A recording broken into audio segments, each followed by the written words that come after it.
If you are on a health and weight loss journey, then the chances are you've heard about the importance of adequate protein in your diet. This is especially true for anybody who is utilizing a GLP-1 medication. My name is Dr. Lindsay Ogle, and I'm a board certified family medicine and obesity medicine physician. And many, if not most, of my patients are utilizing GLP-1 medications to improve their health and maintain a weight that is healthy for them. And for each of my patients, I review their nutrition and make recommendations on how to improve their nutrition, not only to help aid in weight loss, but to help improve their overall health and well-being. And protein is one of the macronutrients that we focus on. And the reasons are plenty. Protein is essential. We need it for our body to function appropriately. We need it to build and maintain our muscle, and that includes our organs like our heart. And it also is our building blocks for enzyme reactions in our body and for hormone production. Protein is so important. Protein also helps signal to our brain that we've had adequate nutrition. And by doing so, it helps to signal fullness and satiety, and it can help prevent excess hunger. The trick is when somebody who is on a GLP-1 medication and their hunger signals are already suppressed because of this medication, then it can be difficult to consume enough protein in the day to meet your body's needs. And because of this, sometimes patients need to supplement with protein. And today we're going to review 8 common protein bars that many of my patients have either considered or tried, or I recommend them to try. I'm going to go through the macronutrients of these 8 brands and discuss the pros and cons of them. This is not an exhaustive list by any means, and everybody has their favorite protein bar. You also don't have to utilize protein bars, but I think that they can be a great tool to have.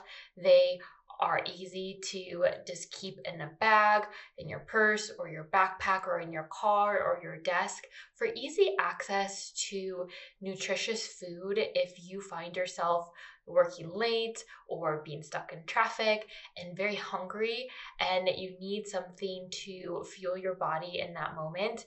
If you wake up late and you're rushing to work, you can grab a protein bar so you can make sure you get your breakfast in the morning, which I definitely recommend. And sometimes if you find one that you really enjoy, it can be a great dessert or like a replacement for a candy bar even. That's personally the case for a brand that I really like. However, I don't recommend that you only rely on protein bars for your only source of protein. There are other great options out there, and I'm going to share a link below so you can access a PDF of many different protein options. So let's get started. The first 3 brands that I'm going to go over are popular brands, and they have really great ingredients, but unfortunately are a little bit lower on the protein side. So although they are marketed as being high in protein, these bars do not have enough protein to replace a meal. They could be used as a protein snack in between meals, or potentially it could be that, candy bar replacement if you like them. The first is Go Macro Bars, and they have several different flavors. But for this review, I chose their dark chocolate option. For their dark chocolate bars, it has 270 calories and 10 grams of protein. This bar has 37 grams of carbs, and 9 of them are sugars, and 8 of those are added sugars. And there are 3 grams of fiber. So this bar is really heavy on carbohydrates, and I am not villainizing carbohydrates, but this is not the best option if your goal is weight management or blood sugar control. If we are truly looking for a true protein bar, then we want something that has more protein and less carbohydrates than this bar has to offer. That being said, it is not an unhealthy option. It is just not optimal for a protein bar. Next on the list is Kind protein bars. And this is the specific kind bars that have the word protein in the label. Even though they have protein in the label, these also don't have a really strong source of protein. The flavor that I looked at for this comparison was the dark chocolate nut flavor, and it had 12 grams of protein in it. There was a total of 240 calories and 18 grams of carbohydrate, 8 of which were sugars, 6 were added, and there were 5 grams of fiber. So this is actually a pretty decent source of fiber. And again, the protein, it's a little bit on the lower side, but when you add in that 5 grams of fiber, it's overall not an unhealthy option. It's a great thing to have, on the go for a snack. But this is not a super strong protein bar option if what you're looking for is protein supplementation.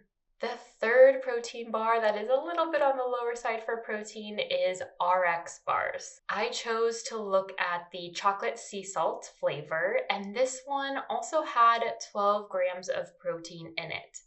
There were 200 calories and 23 grams of carbohydrate, 14 of which were sugars.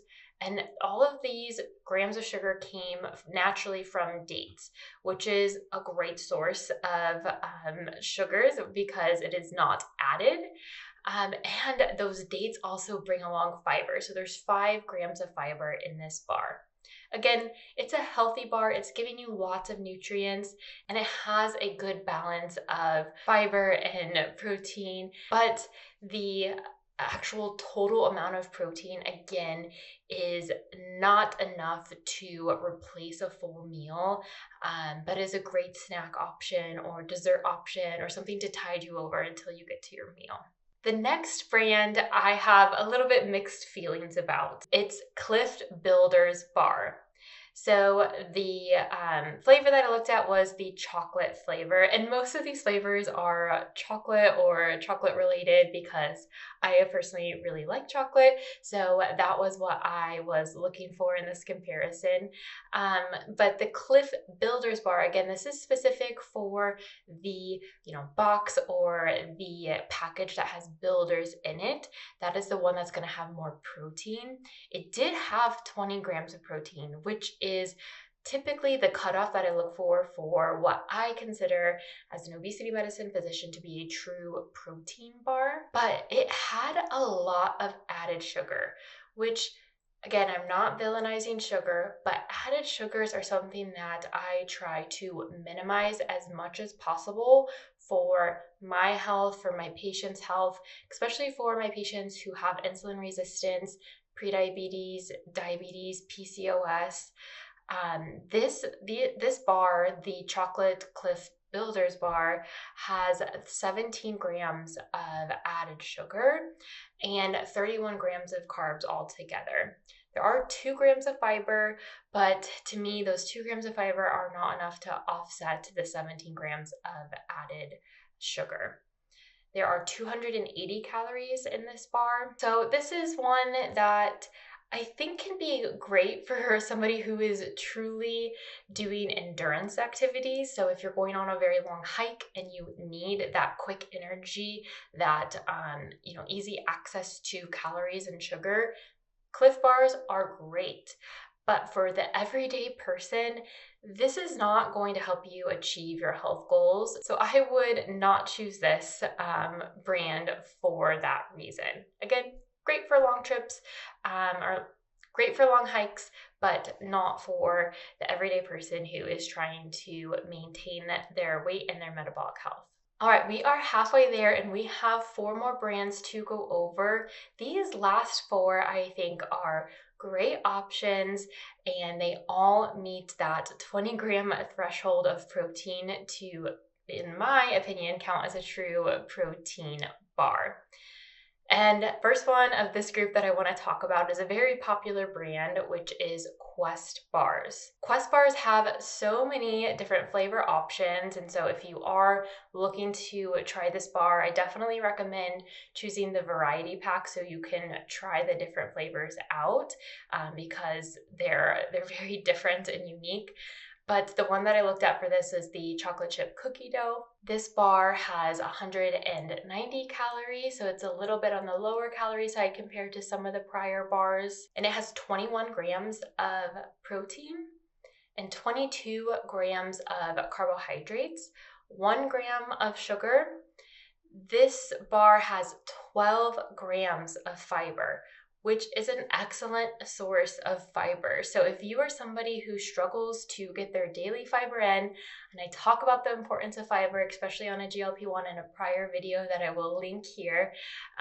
So if you struggle with that, a Quest bar could be a 2-for-1 punch, getting in 21 grams of protein and 12 grams of fiber. Quest bars do use sugar alcohols, and so if you're sensitive to sugar alcohols, if it causes you stomach upsets, then this may not be the brand for you. But if you tolerate them, then that is a-okay and a great option. And a great option for either a meal replacement, a snack on the go, special treats, again, if you find one of those flavors that you really enjoy. The next brand on my list is one that you may not have heard of. It's a little more niche, but there's actually somebody on Instagram that I saw promote this brand, and I tried them, and I actually really personally like their protein bars, and it is called First Form. They also have several different flavors. The one that I looked at is chocolate crunch. This one absolutely for me is a great replacement for when I am craving a candy bar. It's extremely chocolatey and rich, and it comes with 20 grams of protein, 260 calories, so a little bit on the higher side of calories, has 19 grams of carbohydrates, 4 are sugars, 3 of those are added, and it has 1 gram of fiber. So it does not have that added fiber that the Quest bars have, but I think can be a great treat, especially if you find a flavor that you enjoy. Okay, we have 2 more that are fairly similar. It is Pure Protein and Think bars. So first with the Pure Protein, I looked at their chocolate deluxe flavor. This one has 180 calories, 21 grams of protein, 17 grams of carbohydrates, 3 sugars, 4 sugar alcohols, and 2 grams of fiber. So I think this is a great, well-rounded option. Could be a light meal or a snack or a treat, again, if you find that one that you really enjoy. And last is the Think bars. I've seen these at Aldi, and there are at some other stores as well. I looked at the Brownie Crunch flavor. That bar has 230 calories, 20 grams of protein, 24 grams of carbohydrates. This one has 0 sugars in it, but it has 8 sugar alcohols, or 8 grams of sugar alcohol and 2 grams of fiber. So again, if your stomach is a little bit sensitive to those sugar alcohols, be cautious with this brand, but if you tolerate it, it can be a great option for a protein bar. So there is a review of 8 brands of protein bars. The first 3 were relatively low in protein, so they had less than that 20-gram cutoff that I consider to be a true protein bar. The fourth is one that had more added sugar than I would recommend in a protein bar. And then the last four had a good balance. Some utilized more sugar alcohols than others, and so that is important to be aware of. But the main takeaway that I want you to get from this is that protein bars can be a wonderful tool. It is great to keep in your pantry or in your bag or at work or in your car to grab when you are really hungry and you need something to tide you over. Or if you're craving something sweet and indulgent, this is a very healthy option as a replacement. There are dozens of brands out there, and everybody has a different preference on texture and flavor and how their body responds to the macronutrient composition of the protein bars. And so I recommend trying several of these or other brands that are out there. If you have a favorite, whether it's a different brand or a favorite flavor, please let me know in the comments. Either if you're watching this on YouTube, put that in the comments below, or if you have a question or if you want to share your response, you can email me. That email is support@MissouriMetabolichealth.com, and I would love to hear from you. I hope you found this helpful, and I can't wait to share with you next week my review of pre-made protein shakes.